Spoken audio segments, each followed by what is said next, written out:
You need it here or you go there? You can do it here.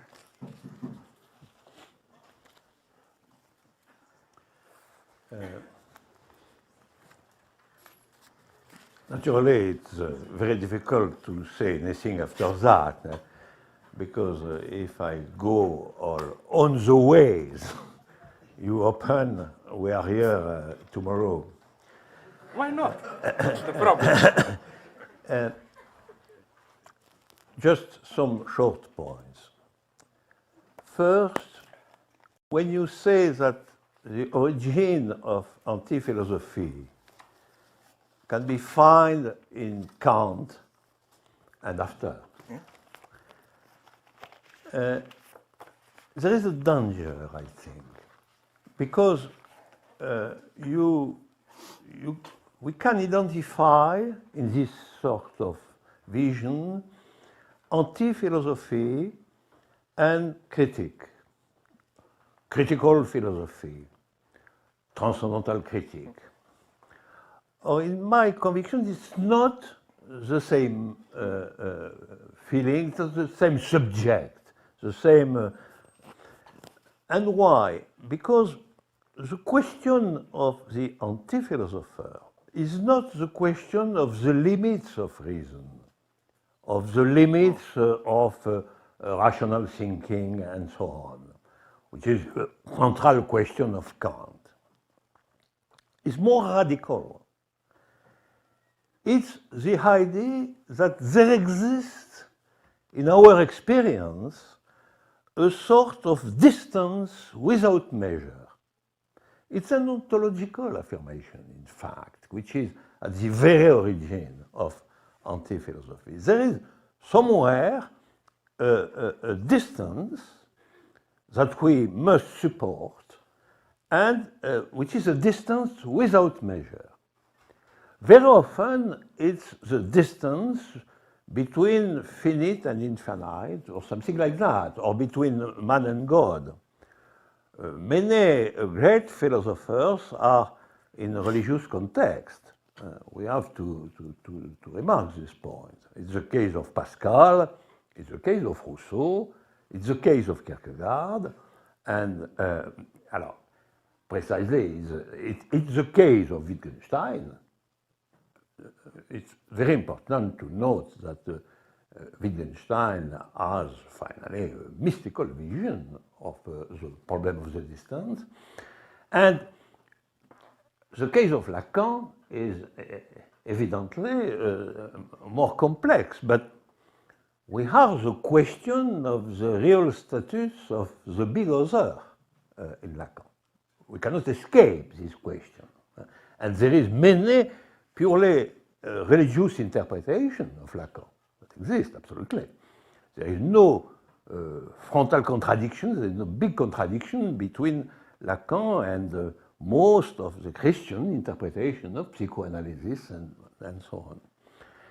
And all that to say that the first question for anti-philosophy is that there is, in our experience, a distance without measure, and that to produce something concerning this distance, we cannot use conceptual means, purely conceptual. Isn't this practical reason in Kant? Absolutely. Practical reason is in absolute distance from knowledge. Yes, but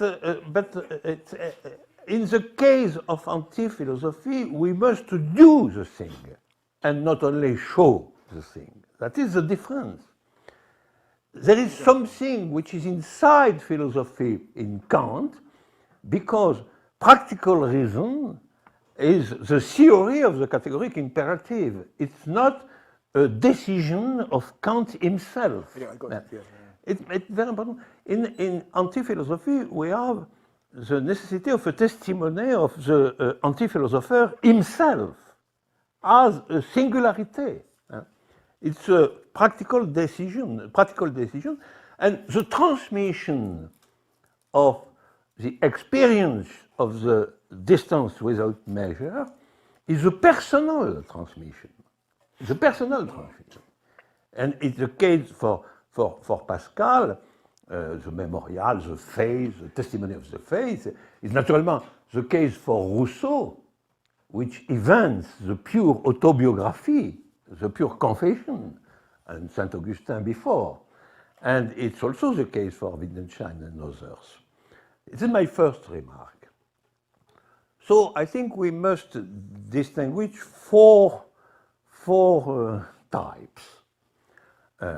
Philosopher, which is the conviction that there is a possible connection between truth and the real. The philosophers don't say that this connection is of philosophical nature. Maybe, but maybe not. It's not my conviction, for example. There is for me, there is a connection, a touch of the real in some form of truths, which are artistic, scientific, and so on. But the philosopher has the conviction that there exists some touch of the real under the name of truth. There is the sophist, which is another type. The sophist is the conviction that there is nothing like truth, and maybe nothing that knowledge. The sophist has the conviction that what exists is rhetoric, and finally, some sort of a sort of war in the language, where the stronger is the better. And so the question of the sophist is a question of truth, but in a completely negative way, which is not the sceptic way. Because the sceptic way is a philosophical conviction that we don't know the truth. It's not the conviction that there is no truth at all. So the sceptic, which has the conviction that there is truth, but we cannot know the truth, is inside philosophy. The sophist is not, because his conviction is that there is nothing, truth is a completely empty word, that there is nothing like that, and that is, there is no interest in truth. But there is, finally, what exists is the language, exclusively. That is the sophist. The philosopher, sophist. Third type, the critic. I name it the critic. It is not exactly a philosopher, because the conviction of the critic is that we cannot really know the truth. And it's a figure of, I agree with you, it's a figure of the two last centuries, which begin at the 19th century, and which is also the vision of the deconstruction and so on, and which is also the idea of an historical end of philosophy as such, metaphysics and so on. And generally, the critic writes some essays. There is no big book, construction, systems, and so on. And finally, there is the anti-philosopher, which is different from the three others. And anti-philosopher is something which pays the price of its proper life, his or her proper life, as the testimony for the distance, for the distance without measure. And it is why, when we have an anti-philosopher, we have a narrative concerning his life inside the text. For example, the relationship of Kierkegaard with a woman is a constitutive part of the development of the thinking of Kierkegaard. And it's really the singularity of one existence, which is finally the support of the vision of the anti-philosopher. And it's the same thing for, clearly for Rousseau, naturally, and sometimes it is the same thing for Lacan. when Lacan is saying, alone as I always was, I declare the foundation of a new school, etc. It's really an existential gesture which is pronounced out as such. And there is short but numerous and very important passages of Lacan which are of personal declarations. So, 4 types. It is my first remark, which is not at all a contradiction with my favorite hysteric. And so it's the first one. The second remark, the short remark, is concerning Lacan. I agree with you, finally, there is a fundamental ambiguity. It's true. It's true. And there is a way in direction of something like classical rationalism. Knowledge, matheme, and progressively, in fact, disparition of the subject in the sense of the subject in the first part of it's something else. It's something else, and the substitution of the question of jouissance to the question of desire is very important. And finally, there is an ambiguity because all this way can be said anti-philosophic nature, but can be said also of philosophic nature. Absolutely, I agree with you on this point. And but with complement that if the way of Lacan is finally of philosophic nature, it's in a way which is much more, in my opinion, of classical philosophical nature than Hegelian philosophical nature. Something like that. Much more Descartes or Plato or Aristotle than Hegel. And we can note that Hegel was very important in the first part of the work of Lacan. There was a constant discussion with Hegel at the beginning of Lacan and not at the end. My second remark. And to finish,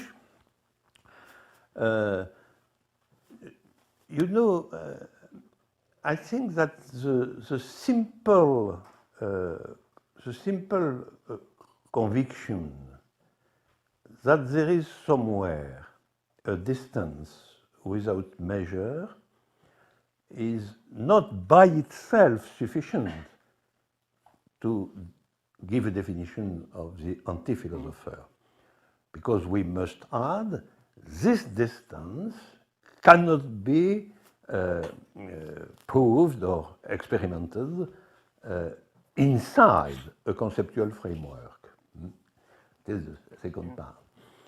And it is why when somebody says that I am an anti-philosopher because, in a certain sense, I admit that there exists a distance without measure, which is finally the distance between individuals and subject. An immanent distance between individual and subject, which is without measure. Why?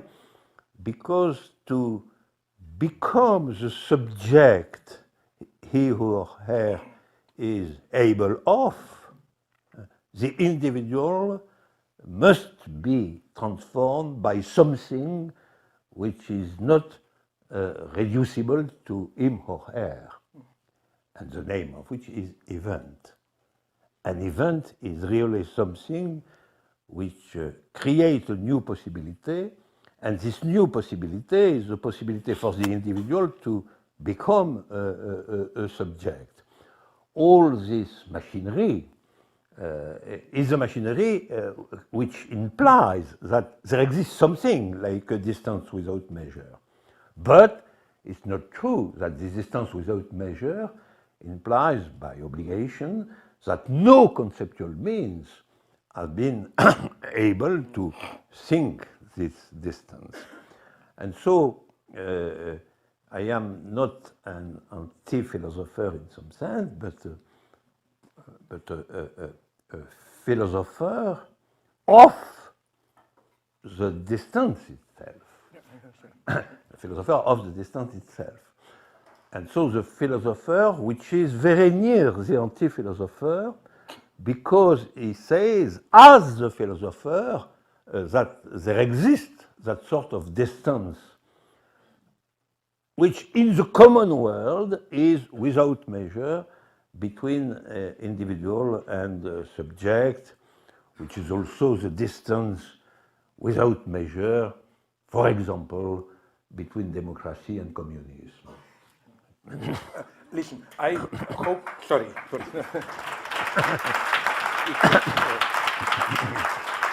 I propose that I will literally just reply in 20 seconds because I think it's the time to pretend that we are in democracy and so on. Yeah. I first, just literally two remarks. First, I deeply agree with you, this wonderful formula, yes, absolute distance, but within philosophy.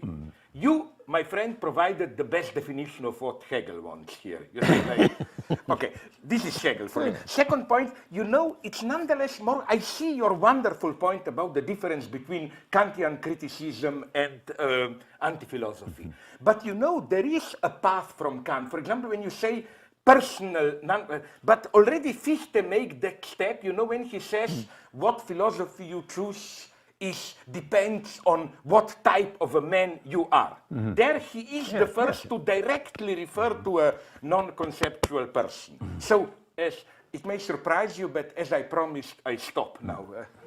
I know it's strange, but I stop.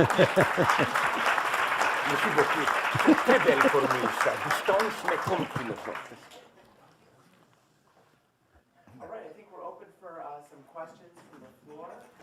Did you do a good communist job to undermine bourgeois democracy? You wrote them and distributed the question in advance, okay? I knew you would, somehow I knew it would be you. Yeah. Do you need maybe, yes you do, for the working classes back there. Absolutely, and for the lumpen proletariat. Now, this is an attempt to get the two of you to talk about the differences that are fundamental to your two approaches to ontology. Despite there being a certain amount of overlap, nonetheless, I think there are some important discrepancies that would warrant discussion here. And what's interesting is Lacan in the 19th seminar, 1971 to 1972, just before he went downhill according to you, Slavoj, he, in one of those sessions, is talking about two of his, for lack of a better word, what we could call axioms that are linked to one another. The first, le grand autre n'existe pas, the big other does not exist. And then, yeah, there is the one. And he, when he's talking about these, he makes a remark, just a passing aside, where he says, somebody someday is going to make an ontology out of what I am talking about right now. And arguably, both of you seem to be philosophers, or, you know, for instance, Bruno Bostiels calls you an anti-philosopher slightly, but both of you are philosophers who clearly your projects in certain ways involve developing this. Now, how do each of you see yourselves in terms of being able to, say, pass through Lacan's maybe anti-philosophy, but it's a bit ambiguous, passing through Lacan and developing an ontology, what do you see as the crucial differences between the two of you in terms of how, with those sorts of remarks Lacan is making when he predicts that someone is going to base an ontology off of this, how do you feel that the two of you fundamentally differ? Apropos your, you might say, philosophical development or deployment of these resources of Lacanianism. No, je te passe la parole. Maybe you should. Non, pas assez. Pas assez. J'ai pas compris la fin de la question. Tu me résumes la question? Non, Lacan dit que quelqu'un dans le futur va développer une ontologie de ce que je dis. Oui. Donc, est-ce que c'est nous deux qui le font et quelle est la différence entre nous? Oui, mais c'est une question de s'aimer la différence dans la force du peuple, ce qu'il essaie de faire.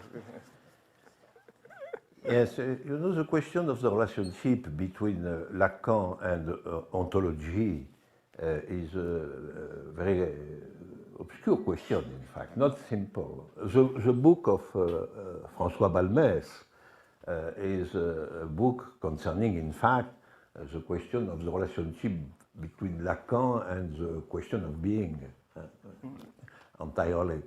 And he finds many, many suggestions in the text of Lacan, contradictories and so on. I think that a very important point, I think, in Lacan himself is the question of the forms of negativity. What is finally the theory of Lacan concerning nothingness? It's probably more important that to be immediately in face of the question of the conviction of Lacan concerning being, the affirmative ontology of Lacan. But there is many passages which concern the forms of negativity. First, the lack, but in some sense, the access to the rest, and so on, all that. And I think that it is the reason for which I affirm that all contemporary philosophers must be in discussion with Lacan. Not because Lacan is properly or exactly a philosopher, but because the question of what is a possible ontology today is transformed by Lacan, by the work of Lacan. And so my answer is yes. I think that the common point, one of the common points between Slavoj and me is the fact that for us, the learning of Lacan, the lesson of Lacan, is of fundamental importance. We can disagree and so on the details, but and it's not so true in the contemporary context, because many philosophers in the contemporary context are explicitly against Lacan. Deleuze first, but many others. And it's the first point. In fact, there is we have two common points, and even if I am the master and Slavoj the hysterical type, it's not completely true, maybe. Now you sound a little bit hysterical. Well, yeah. But I recognize that you have the seduction of the hysterical. No, but we have I think three points. First, the conviction that philosophy exists, but it's not the common idea today. The conviction that the philosophy exists, and a variation concerning this point is that we have the conviction that Hegel is alive, is not dead. We are not the same Hegel, maybe, but we can see that in the text. Hegel is of great importance for us. It's the first point. Philosophy exists, and as a consequence, Hegel exists. Second point, the question of revolution, communism, and so on is not dead. So we don't affirm the death of the sequence of the two last centuries. We know problems, difficulties, impasses, and so on. But our subjective conviction is that there is here something to continue, maybe in the dark, but to continue. To continue in the dark is not the same thing that to stop. The second point, no, I finish. Sorry. Not between the second and the third point. and the third point is precisely, I think, that we think that there is an ontological or metaphysical or philosophical question which must be recognized and developed after Lacan in the philosophical field. These 3 points are of very, very important, and it is why we are here today. I totally agree with you. I would just like to supplement it that maybe there is another. First, I would like to emphasize this final point.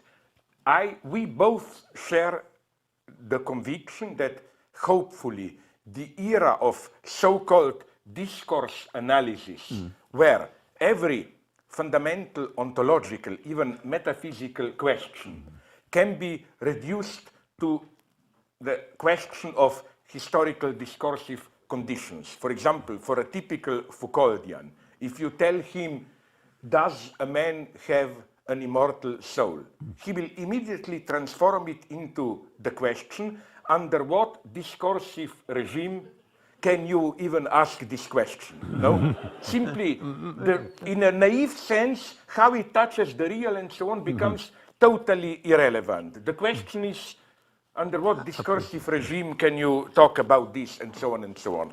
This is one thing we share. Another thing we both absolutely share is that we reject the topic of finitude as the ultimate horizon. We notice, both of us, the strange reversal with regard to 19th century, where usually infinity was the spiritual infinity idealism, finitude was concrete being materialism. Today, it's almost the opposite. Obscurantism and spiritualism today are supported by the topic of finitude. It's by saying, no, we are finite, fragile, and so on, that you open up an empty space where all the ghosts of spiritualism can dwell, and so on and so on. So that would be another feature. But to answer you directly, yes, the question is, because, you know, Lacan, of course, and this is the Lacan that I really hate, I'm ready to admit. The Lacan that I detect in what you quoted, it's the most arrogant Lacan. It's like, I'm unique and great, but there will be in the future ordinary men who will try to drag me back into... That's where I violently disagree with Lacan. I think the true greatness is to accept it. And, you know, I remain here purely a philosopher, radically, in the sense of, you know, whenever somebody says, I leave behind ontology and so on, if you read him closely, you discover traces of a non-reflected, usually very bad ontology. So what I would say, the fundamental category I'm struggling with here is this idea, which unfortunately was elaborated even in some Gnostic tradition. Of course, I don't want to do that. This idea of unfinished reality, in the sense of, in this sense, we should abandon ontology only in the sense if by ontology we think of pure positively constituted reality. And I think the way I read also your point about original multiplicity, it's precisely as you emphasize, it's not a multiplicity composed of ones. It's a multiplicity which is a radical multiplicity. You cannot come to the end and they say, then say five. So this idea of and here I follow even Meillassoux, although again in a then immediately I take a different path. This idea of how what we misperceive as the limitation of our knowledge, not limitation in the sense of finitude, but incompleteness, should be immediately ontologized into incompleteness of reality itself. This is how I would have read. I try to do it now in a materialist way, outside all the bullshit about how our mind creates reality, the lesson of quantum physics. This terrible lesson that really, in itself, things are not fully constituted. In this sense, I am against the ontology, this full positive ontology, which I find, in spite of all my admiration for Lenin, for example, in Lenin's materialism and empirical-criticism, where the problem becomes, you know, are there really things outside there fully existing? And this asymptotic, I think what we share is total opposition to this asymptotic notion of truth. There is full reality out there. We gradually but never perfectly approach it. Where? No wonder you know who admired deeply materialism and empiriocriticism. A ferocious anti-communist, if there ever was one, Karl Popper. You notice that. In spite of all his criticism, he said, but material empiriocriticism, Lenin is excellent there. No, I claim he is not. But nonetheless, to play the bad guy, I totally agree with you that the problem is with these different forms of negativity. Now, playing a bad guy, maybe here there is some difference between the two of us. Where you say multiplicity and void, I would try to read maybe more of some kind of negativity, which I take from Hegel into this void. Because I know you don't mean it in this way, but you know, my primordial fear is that, I'm not saying you do, but some people do, namely is to reading this multiplicity and void into a kind of Orientalist Buddhist position, you know, multiplicity of phenomena against the background of void as a kind of a zero primordial abyss and so on. That's not the void which is my void. My void is more of an obstacle, failure, catastrophe. It's a more violent, dynamic void. But we don't. But these are absolutely fundamental questions. We cannot do it now. Unless Alain wants to respond? Or... No. Okay, then go. Oh, yeah, you have it there. Go. I want to ask a further question about the link between ontology and freedom, which in this case, in the context of talking about Lacan's anti-philosophy, we could link to the act. Now, Alain, in your work, for instance, in your seminar on the anti-philosophy of Lacan from the mid-90s, you talk about the act and how Lacan treats it as quite central to marking him out as an anti-philosopher. But here, Slavoj had his own way of bringing you into proximity of anti-philosophy. I think on this issue, it's possible to do so by pointing out that where one would least expect it, that is, at the very start of being an event, your magnum opus, that there is this sort of what one could call an act as this radical decision, where confronted with the Platonic Parmenidean question, being one or many, which one could say for you, in the terms of logics of worlds, is a point that any and every philosopher must confront, where there's a yes or no choice to be made, and one has to commit. You wager, in the form of the axiom, the one is not. But that is a decision, which, as you indicate there, cannot be grounded by appeal to some sort of guiding intuitions or some meta level vouching for the choice one way or the other. And this might be Sartre's shadow still in the background in terms of him as one of your three masters in 20th century French thought. It seems as though it's that justifies choosing the one particular branch of pure mathematics that you choose. You know, what justifies the Mello-Frankel plus the axiom of choice amongst other axiomatizations of set theory, and what even, you know, makes set theory privileged versus other branches of mathematics. It seems as though it's that ZFC is the only mathematical mathematical discourse that is truly oneless, or that tries to formalize an ontology without ones. So it seems as though the choice comes first, the decision, the pure decision, the act of wagering on the many in the form of the one is not versus the one, that even gets your own ontology off the ground. And given that for you, ontology, although it's mathematical, this is very much the concern of philosophy as a kind of meta-ontology.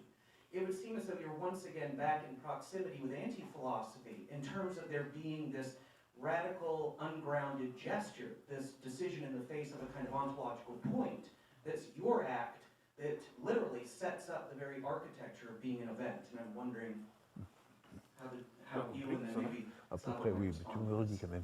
Non, non, quand même, l'idée c'est que au début de l'être événement, Oui. comme tu fais choix d'une certaine ontologie, Oui, oui. d'une certaine J'ai compris, logique oui, des oui, ensembles, oui, etc., oui. est-ce que c'est pas quand même, comme dans l'anti-philosophie, ton choix fondamental, existentiel, acte de liberté?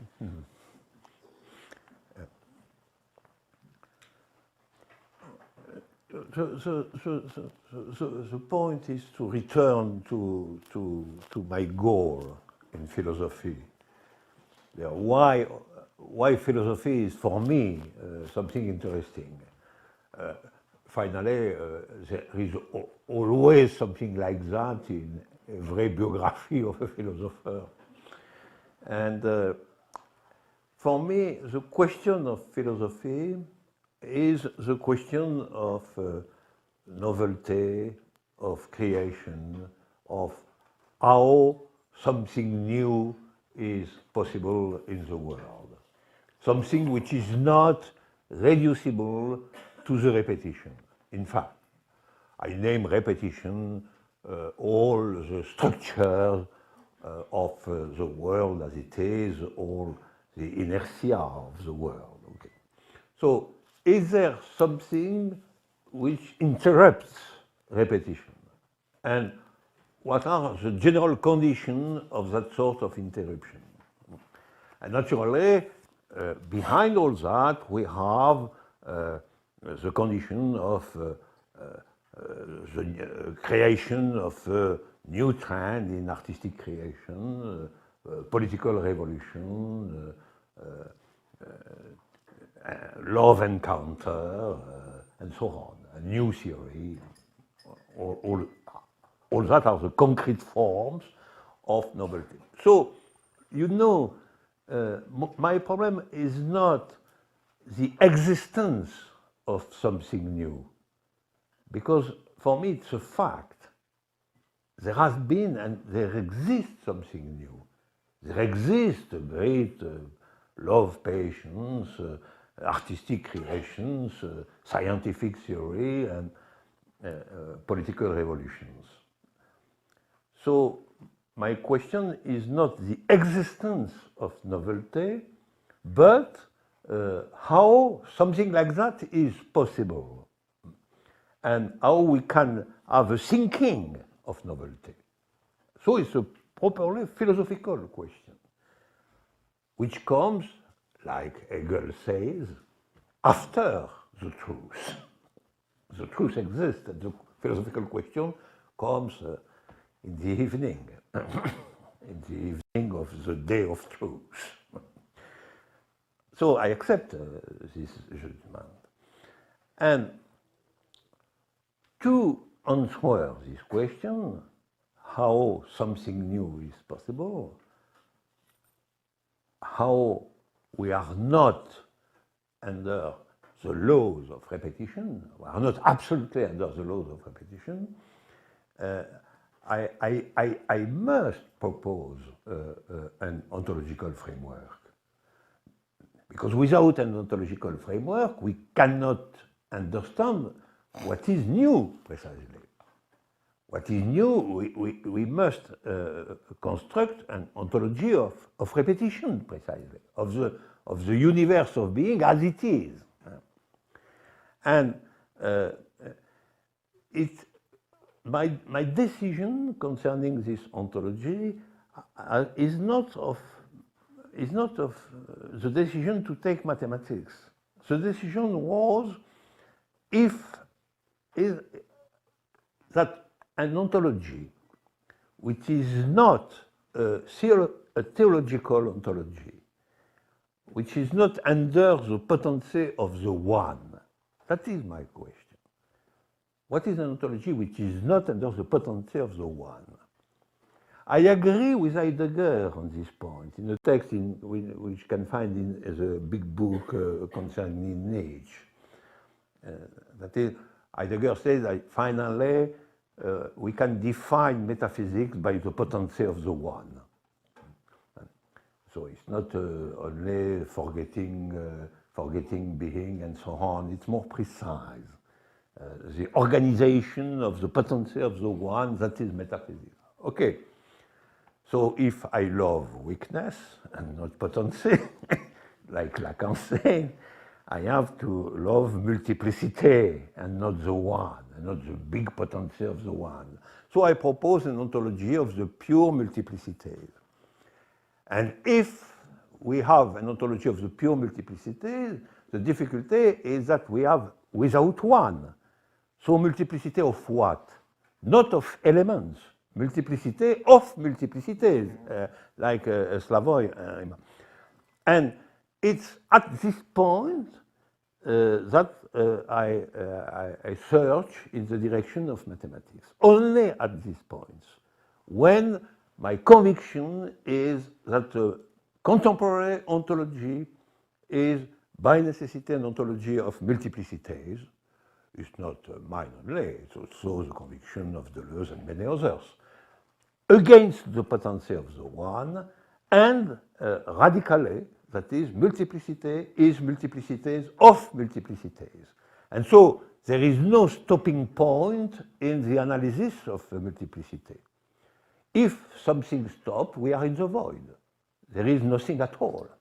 Because if there is something, something is a multiplicity. So the connection between multiplicity and the void is not a duality, a metaphysical duality. Void is the immanent nothingness which is inside the multiplicity as the multiplicity of multiplicities. Okay? So that is my choice. And after that, in this framework, we have to understand the possibility of something new, and so it's the theory of an event and so on. We cannot explain all that today.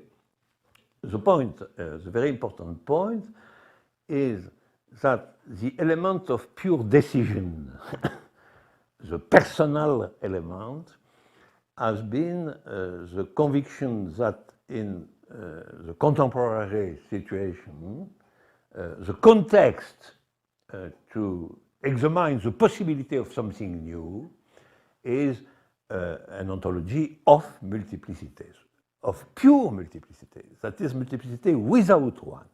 This point is very, very, very important. Biographically, naturally, one says that why is the question of novelty? It was certainly first by political education at the light of May '68, so something uprising like very condition of true life. So the conviction that a true life cannot be a life inside repetition. But it's a very general biographical point, I think. I think is really many subjects, the conviction of whom is that true life is repetition. It's a point of view of the state. It's a point of view of the order itself. The power loves repetition. But a thinking which cannot be ordered by the power is by necessity a thinking of disrupting the repetition itself. Can I just now to return to this question, because So would you agree with him? His, if I got you correctly, Adrian, point was the following one. So now, sorry if I speak as a police interrogator. So now you admitted that you had first some kind of existential decision, how to think something new and so on, and based on that, you violently picked out one mathematical theory among others. The reasons were not to be naive, you look around which theory is better or whatever, you simply picked out of the multiplicity of mathematical theories, the one which fits this. His reproach, if I got it correctly, is, aren't you here close to some kind of anti-philosophical gesture? And if I may just, and then I give it to you, very brief remark, really brief. You know where maybe there is a difference between us? There is no one. We agree here. But for me, this is not just a fact there is no one, but this is a positive obstacle. The one always fails, the failure of one, which gives us two, but not the two of this Oriental bullshit, yin-yang imbalance. So my problem would be, I put it in very abstract terms, I would like to have in your multiplicity already some form of the two. Two is crucial. I agree here with you, often emphasize. I stop here. Well, it's a technical question. Maybe it's a too technical question. Oh, okay. Precisely, the form of the two in the pure multiplicity is a distinction between element and party, element and subset. Yeah. And the distinction between how a subset in the set and how an element in the set inscribes in the multiplicity itself a fundamental duality. And the development of this duality is of capital importance in being an event, naturally, because finally it's also the question of the state, the question of the excess, and also the question of what is a generic set. That is the ontological form of a truth. But yes, I agree with the question, naturally. When I am in the question, how can I think a multiplicity which is a multiplicity of multiplicities, and if I do a choice in different possibilities in set theory, my choice will be Zermelo-Fraenkel theory of sets, and not a theory of sets with atoms, which exists too. So there exists some theory of sets where elements are atoms, so with one inside the multiplicity. So I take a theory of sets without atoms, c'est-à-dire without one. And so after that, we have that sort of dialectics, singular dialectics, between multiplicity and the void, and not between multiplicity and the one. That is certainly a technical choice because, in fact, it is possible to construct a theory of sets in the mathematical field with atoms. Parce que it's not the choice of Democrite or Epicure. It's not multiplicity of atoms and the void. That is very important. It's in immanent dialectics of multiplicity and the void by the mediation of the fact that multiplicity is always multiplicity of multiplicities. But in the classical atomistic materialism, it's not the case. Because in atomistic materialism, multiplicity is multiplicity of ones, atoms. And the void is a general context in which we have atoms, precisely. So it's not that sort of atomistic materialism, it's something else, but naturally it's a choice. But it's a choice which is I think not really biographical, existential, or a tragic choice, like the question for Kierkegaard of marriage. It's not exactly the question of Kierkegaard of marriage with Regine. It's a more quiet question and more technical. It is why I don't think that it is really a trace of anti-philosophy. I think we really are getting a little bit late. How are you guys doing? You want any more questions? Or There are two hands being raised there. Maybe we can. Alors the two. The two. Come up and take a microphone. No, I don't need a microphone. But the rest of the people need it. Oh, cannot hear me? No. Yes.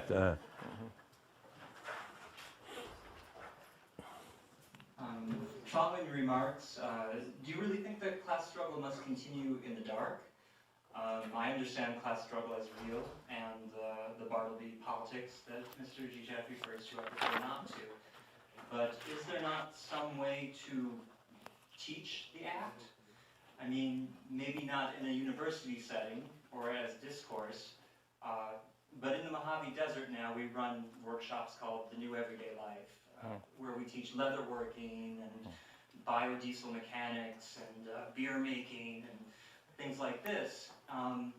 Does this fall into neo-anarchism, like Simon Critchley or something?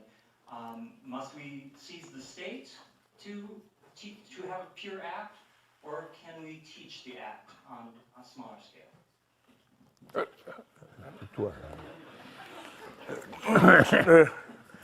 No, first, I was accused, among others, by our good friend Peter Holward, who said that I'm inconsistent. Sometimes I say, do nothing, wait. Sometimes I wait for some big suicidal act. Sometimes I propose pragmatic measures. Can't I decide? Well, I find this reproach totally nonsensical. It's like reproaching me, yesterday you ate a hamburger, today a pizza, can't you decide? No, fuck you, why should I decide? I mean, I'm very precise here, there are situations where, and I quote you, that when doing something just contributes, even if it's critical to reproduction of the existing, where the most violent thing, as I repeat, is to do nothing. There are obvious situations where a great collective act is needed, and there are situations totally honorable, why not, when small patient work is needed. So my first reply here is quite an opportunistic one, not opportunistic in the sense of political opportunism, but I think to try to press us on this choice. What do you advocate? Doing nothing, preparing big revolution, or patient everyday work? Why impose a choice here? It's a strategic question. Now, you mentioned a certain obscene name that I prefer not to enter, Critchley and so on. No, my problem with that one is simply that what he describes is for me a way too comfortable position.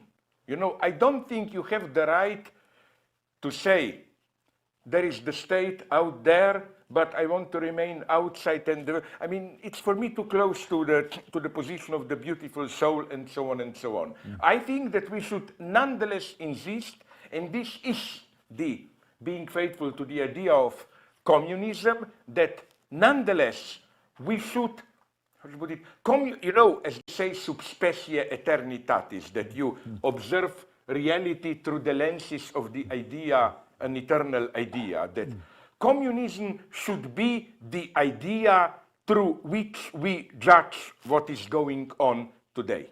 And that's my basic. Here then I leave you all the opportunism, in a good sense, opportunism. Improvise, teach in the deserts, here, there. Don't underestimate, nonetheless, universities. I think that what you suffer here now, with all this financial crisis, in Europe, even worse, so-called Bologna reform, more and more, universities are becoming a bastion of something which threatens the predominant form of domination, which is why more and more they try to streamline to make universities, as they put it, you know, it's very popular in Europe to say today, universities shouldn't be an ivory towers of knowledge which is of no use to anyone. They should serve concrete needs of the, you know, this to, don't be ashamed of university knowledge. It's getting more and more precious, and I claim we need it more than ever today. University knowledge to know what is going on. I don't believe in this, oh, why don't only teach, study, do something, but how do you know the truth precisely of what you are doing? It's more and more needed. We need theory more than ever. I don't believe this would be for me anti-philosophy in a bad sense. To think that in order to decide of a truth of a theory, some kind of direct practical experience tells you. No, in order to decide if there is truth in what you are really doing, you need a theory more than ever. So don't feel guilty. You are here victim of the ruling ideology, I claim. If you feel guilty in the sense of, oh my God, people are starving in Africa and so on, and we are just spending time here philosophizing or whatever. Bill Gates talks like this today. This a whole argumentation of we are spending time here blowing up, spending taxpayers' money while real suffering goes out there. This is the predominant discourse today. This kind of pseudo-emergency state in order to make us feel guilty, because what you find beneath this is all the time this pragmatic call, people are starving in Africa. So stop with your stupid critique of capitalism and so on. Let's do something. Stop thinking too much. Let's all of us get together and, you know, no, more than ever, not only with regard to this, but even, for example, in Europe, you must have read in your newspapers the Greek crisis. It's very sad. You know, some of our Trotskyite friends are already in their pre-orgasmic state. You see, it's almost here, the revolution will happen. No, it is not. What depresses me most is that it's just a protest. But there is, except of some vague calls to solidarity or return to welfare state, first, even what the Greeks want, it's pure reactive politics. They basically want to keep the old privileges. And even here, you know, here even, this is horrible to say, my Greek friends will probably lynch me. But, you know, for example, in Slovenia, you know, it sounds very nice, solidarity with Greece. But wait a minute, in Slovenia, trade unions opposed any help to Greece, with a very rational argumentation, which is also egotistic but interesting. They compared the price, not only the real purchase power, but even, because this is even better for the Greeks, but the average income of a Greek worker, even after all these austerity measures. And they discovered it's still 40% higher, will be, after all these austerity measures, than the income of an average Slovene worker. So they are telling us, we solidarity with Greeks, so now we should give money to Greeks. Okay, what about other East European countries and so on and so on? In other words, now I will say something really horrible for which you will maybe even proclaim to be a secret right-winger or what. I think there is also an element of truth in the fact that Greeks were effectively living off European Union donations and enjoying an extremely high level of protection and so on, which you don't find in other European nations, in the West or in the East. For example, do you know that the average time a Greek worker retires is 53 years of age? Do you know that in many now I sound like right-winger, but my point is not let's take from them. My point is that it's absolutely crucial here, that's my point, to, I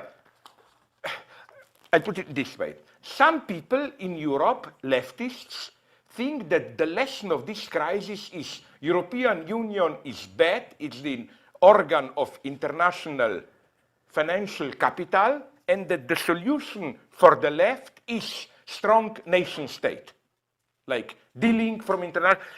I think it's more than ever necessary to counter international capital with forms also of solidarity, and here we should be international solidarity of the workers and so on and so on. This is absolutely crucial today to avoid this trap of nation state, this withdrawal to nation state. And then you get here an extremely obscene versions which shocked me, like some high-level British leftists, I will not name them, look at the editorial board of New Left Review, seriously flirt with the idea of supporting Václav Klaus, who is now the president of the Czech Republic, pure neoliberal right-winger, and from this right-wing position, as a threat to liberty, he opposes European Union. And they claim, no, the crucial thing of the left today is to oppose European Union and have a stronger nation state. What if Klaus is really one of us and he just pretends to be a neo-market liberal to pass this basic progressive idea of undermining European Union? I think this path is a catastrophe. I think that it's so important to insist that since capital is global, the only way to counter it, it's not nation. If we found resistance at nation-state levels, then this is the ideal field of the capital, which then can play one nation against the other, outsourcing and all those games. Everything will be decided at this level. And here again, we need theory. What they need in Greece is theory. That is so depressing for me if you follow the Greek events. Absolutely, it's just, you know, popular theory. So what I am afraid is that when people will be disappointed by the impotence of leftist demands, you will get the right-wingers. You will get other types of national. And this is the true catastrophe of the European left today, as I like to repeat. How, my God, this old polarity of two main parties which address all the population, center-right, center-left, and then some fringe parties, is being replaced by another polarity. One big, let's call it liberal capitalist party, usually tolerant, pro-abortion, blah, blah. And then the only opposition, a violent anti-immigrant, openly racist party. It's happening, that's the catastrophe, in Eastern Europe, Syria, Romania, Hungary, even in the West, Belgium, Netherlands, and so on and so on. And again, in this situation, again, theory is needed absolutely. So don't fall into this romantic of some kind of, how should I put it, immediate, authentic action, and so on and so on. It's absolutely crucial today, more than ever, I claim, to stick to theory. So don't be ashamed that you are here. You are privileged, but then instead of, in this typical petit bourgeois way, feeling guilty of, oh, people are starving and I'm here spending, use your privilege to learn, to study, and so on, and do something. Yeah, another example, yes, Middlesex University, philosophy department cancelled. Here you can see how real are these struggles, my God. Definitely, it's incredible under what target all around Europe is today this so-called useless higher education and so on and so on. So again, if you play this game of who needs useless academic knowledge, you are playing the game of those in power. But okay, let's not lose time. Yes, one word. You know, the global situation today, one remark, you observe how we pass from a very precise question, is Lacan an anti-philosopher, to something very different. What is the planetary situation today? But it's a very interesting logic. The global situation today is a situation very near the situation in the middle of the 19th century. You have a situation where practically the capitalism is the future for everybody. There is no idea, in the strong sense of the word, of something else. And it was the case during the first part of the 19th century. So the question of action, of what we must do and so on, is a very difficult one. What is the way in the 19th century? We find two different things. First, some revolts, some actions, some process of organizations, which are in the form of multiplicity for the case. There is no unity of all that. There is action of the class of workers in France. There is nationalist action in small countries and so on one side. And on the other side, we have a very important intellectual production. We have Marx and Engels who read Hegel. And there is no contradiction. There is no contradiction. I agree completely with Slavoj on this point.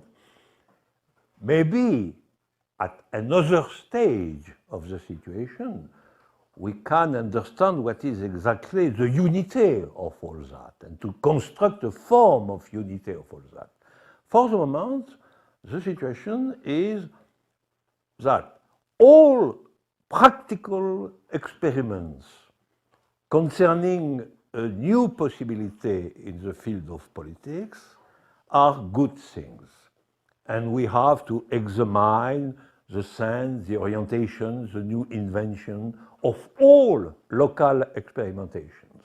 Okay, but on the other side, we have to do strong and new intellectual production to understand and unify the situation. And the most important point is to have a global idea. Without a global idea, the multiplicity is condemned at term to failure. Because we must oppose to the global vision of capitalism at the end of human history and other vision. It's an obligation. It is in the context of a new idea that we must examine and participate to all forms of revolts, innovation, new form of organization, and so on. That is the situation today. And it is why I agree the fact that philosophy, intellectual discussion, examination of very complex problems are a necessity today, but are a necessity also to fight for the Department of Philosophy of Middlesex, for the new rights of immigrants, and so on. You know, I am also an activist. It's something which is very common in France today. And, but between the local activism concerning, for example, the right of the strangers, the new form of terrible nationalism and so on against all that, and the great consideration concerning the ideas and the status of philosophy today, in my conviction, there is no contradiction at all. Can we nonetheless...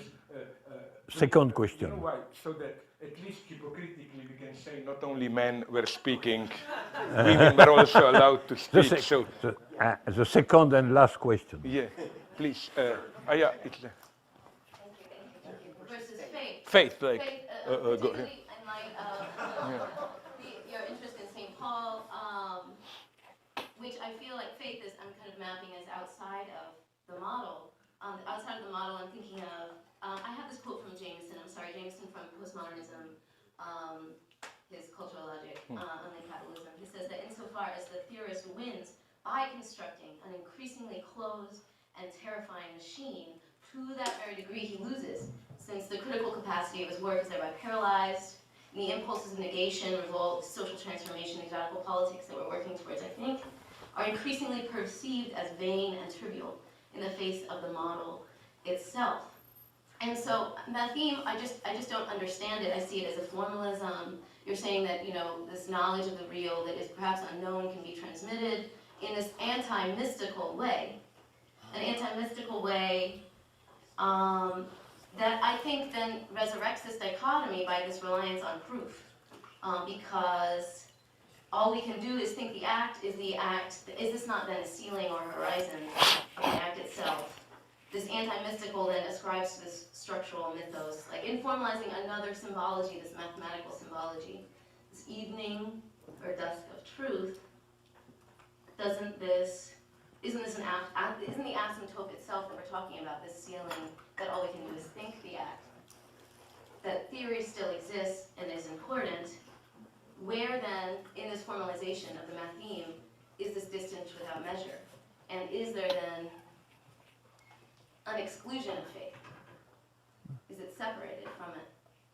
Is math theme really a formalism that denies some kind of unmappable faith? Là, il faut que tu me dises, je ne comprends rien. Je n'ai pas compris la question. Elle a posé la question du rapport entre le baptême et la foi. Et faith. Faith, croyance.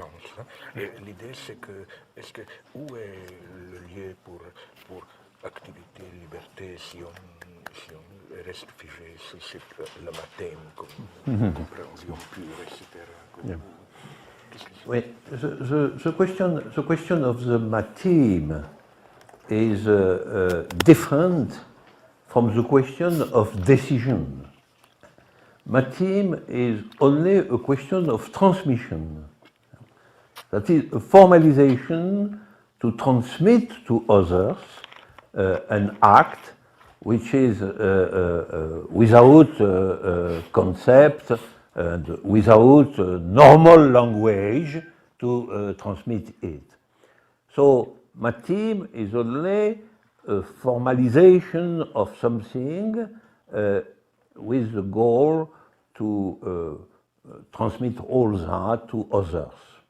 The question of the decision is different, and the question of decision is really the question of becoming a subject. The name faith in Paul, or what is the content of the name, of the word faith? The content is that we accept the event. For Paul, there is nothing else in faith, only to accept the event. The event for Paul is resurrection of the Christ, okay. But faith is acceptation of the event, and so acceptation to participate to the consequences of the event. And if we are in the conviction that all what is new is finally the result of the consequences of an event, we have by necessity this form of subjectivity which can be named a faith. There is no objection to this name. Why not faith? If faith signifies only, first, the acceptation of the existence of the event, which is neither something obvious, and second, the acceptation to participate to the consequences of the event, to become an activist of the event, something like that. And so there is no contradiction between three terms. First, ontology is something of mathematical nature. So being as being is not a question of faith, of miracle, or of human existence.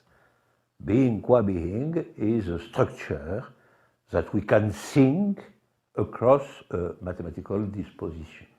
First point. Second, there is an event, and acceptation of the event is the first form of subjectivation for the individuals. We can say that faith is the name of subjectivation. And third, the novelty is constructed by the development in the situation of the consequences of the event. And as a result of all that, we have the possibility of becoming a subject in a context which is a context of repetition.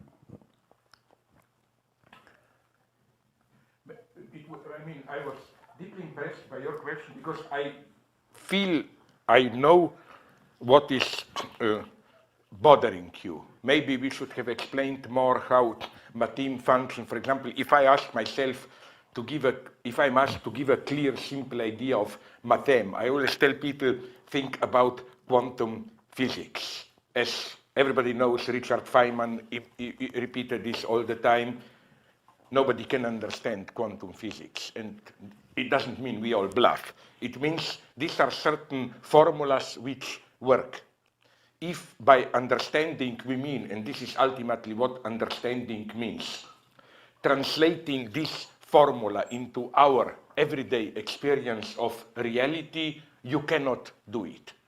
It resists translation into the universe of meaning. And if you want a political dimension to it, I would have said that maybe, just maybe, capitalism is more and more working in this way as a Matim. That is to say, more and more it works as some kind of a global machinery, and that the fact that it cannot be understood is what you said when you proposed a wonderful thesis that capitalism is the first worldless civilization. What all these paranoiac theories, right-wing or leftist cultural theories, try to do is to reduce capitalism to a certain world of meaning. It's European capitalism, or it's the Jewish plot, or whatever. You want a concrete, what you cannot accept is just that it's a kind of a meaningless formula which works with all civilizations. You can have Catholic capitalism, Protestant, Chinese capitalism, Confucian, very successful today, as we know. And we have to, this would be to touch the real of capitalism, to render visible this irreducible gap between the real and all attempts to provide a meaning to it. Like that's the seduction of Catholic Church today. Basically, they are telling you, we know you experience capitalism as some horrible, meaningful, expanded reproduction. Follow us, and we will allow you, as you put it, to have a cake and eat it. That is to say, you will have capitalism, but if you follow us and don't do it too radically, no stem cell research, not too much, whatever, if you keep it under certain limits, we will enable you nonetheless to live in a meaningful universe, and so on and so on. So this would be a very political, that the first task of the left is to abandon, again, either in the right-wing predominant forum of we should keep our cultural national identity, or in the left-wing forum. This is why I reject all this bullshit about capitalism, Eurocentrism. No, the problem of capitalism today is precisely it's no longer Eurocentric. It truly is a neutral machine. And this is what gives a boost to Western new nationalism. They finally got it that, you know, it can really work in Singapore and China, maybe even better than it works here. So you see, this would be, again, one example of, I think, very nice one of this gap that you mention, not to see capitalism as this real of a certain self-reproducing, again, market mechanism, which for contingent reasons it was born in Europe. But there is no deeper truth in it. It's not that, we learn something deep about capitalism if we reduce it to its contingent historical origins. No, this precisely is not the truth. The truth is that it cut the links, that it's today a universal machine. So this would be, again, for me, if you want, in a very naive way, almost a practical use of this distinction between a world horizon and capitalism as worldless. Which is why I think, and this is an old polemic, I tend to be opposed to what is very popular today everywhere, in China today, in India, in all these places. They almost lynched me because I attacked this idea. They all dream about alternate modernity. Like, you in the West screwed it up, we will do it in our way. But what they really want is to have capitalism without paying the price for it, with all the antagonisms and so on. I told the Chinese, I told them, the Chinese, which means out of 1 billion, 6 million to 100 students. Okay, it wasn't that I was talking to the Chinese nation. I told them, you may talk the bullshit about harmonious society, but you will not get harmonious capitalism. And even in India, I discovered, to my horror, to what extent they, in a different way, played the same game as in China. They desperately tried to keep alive their even most reactionary Hindu caste system and so on traditions, to serve as a kind of a screen of meaning to enable you to confront capitalism. And of course, I think that this is a nice example of how even the critique of Western imperialism, cultural imperialism, serves a very obscure role of justifying their own way to legitimize their capitalism. And to cut the long story short, why am I so opposed to so-called alternate modernity? Because, as I always repeat it, in Europe, we had one big alternate modernity in the 20th century. It was called fascism. Fascism was precisely alternate modernity. The idea was, basic idea of fascism is we can have all good that capitalism brings, industrialization and so on, without paying the price for it in social antagonisms. That's why you need anti-Semitism. The idea is it's not in the system, and this is why, now I will say something horrible, I'm even a little bit distrustful about Hugo Chavez and so on. He comes often a little bit too close to it. Namely, I don't have any big sympathy for American imperialism. But maybe the time has come to admit that, thanks to the great efforts of your greatest president, George Bush, United States is, he really did a wonderful job. In 8 years, he succeeded in diminishing the role of United States to one, in a polycentric world, to one among other local powers, no? But what this means, I will tell you something horrible, but you should like it, is that, it's no longer always absolutely automatically that United States are the bad guy. This also means a polycentric world, like with all my still admiration for China and so on. But what the Chinese are doing in Myanmar, politically correct name for Burma, is also a form of new economic post-colonialism and so on. So, we should try to approach in a different way. I think the danger today is, this is what really worries me, if you ask me, that anti-imperialist rhetorics can function as a tool to obfuscate the basic class struggle. Let me take the brutal example of Zimbabwe and, I hope not, South Africa. I have an extremely simple explanation, only the core explanation. What happened there is the following. I spoke with people in Zimbabwe, I wasn't there, from Zimbabwe, South African friends. What really happened after the end of apartheid in South Africa? It is that the standard of living experience of ordinary people, it's basically the same as under apartheid. Maybe in some tiny circles a little bit better, but at the same time worse, because there is much more uncertainty, crime, and so on. The only thing that really changed is that you have a new black rich class which joined the white class. Now, to counter the disappointment of the ordinary people, the big temptation and to obfuscate the class struggle, the big temptation of the new black ruling class is to play the race card. Is to claim you are no better because we are really still enslaved to Western imperialism, blah, blah, blah. No, sorry, I disagree here. I claim this is the worst attempt. This is why I tried to give Mugabe a chance. I spoke with my friends there, and they told me, who are leftists, radical, and they told me, no, unfortunately, critique of Mugabe is not just Western media attacking. He did screw it.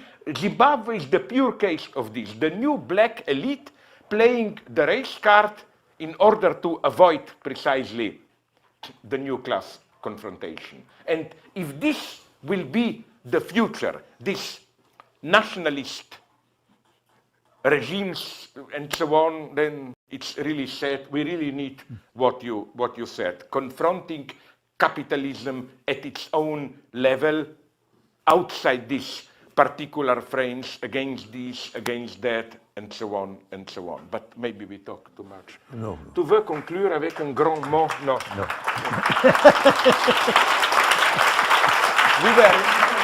Is it 5? We were 3 hours. We are approaching these long Maoist sessions, you know, of self-criticism and so on. I think we're out in Cuba, right? Sorry? In Cuba, go all night. In Cuba, it's even, but this is why French call me Fidel, you know, like, I talk too much, but in Cuba, no, it's better there. When I was there, Fidel gave a speech which lasted 2 hours, and everybody was in a panic, like, is he dying or what, you know? Usually it's 6, 7 hours, you know. I want to remind you all that Slavoj and Alain and Frederick Jameson and a whole roster of other wonderful speakers will be at our Wagner conference on June 1st and 2nd at the Hammer Museum. And please join us, come early. And once again, let's thank them for the great discussion. Salut mon cher. No, but